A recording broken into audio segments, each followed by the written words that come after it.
বিজয়নগরে এনসিপির Singarbil union committee গঠন।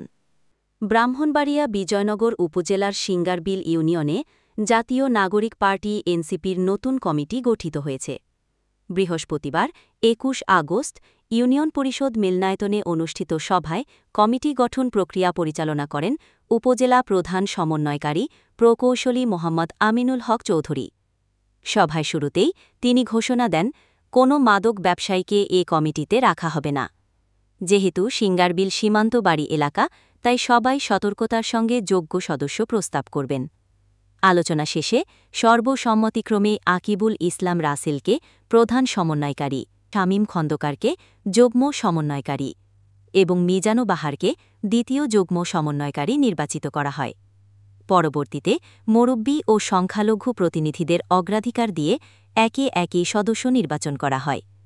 যাচাই বাছাই শেষে ৫ জনকে বাতিল করে ৪২ সদস্য বিশিষ্ট সিঙ্গারবিল ইউনিয়ন কমিটি চূড়ান্ত করা হয়। ভয়েস অফ ব্রাহ্মণবাড়িয়া 24 সংবাদে সারাক্ষণ।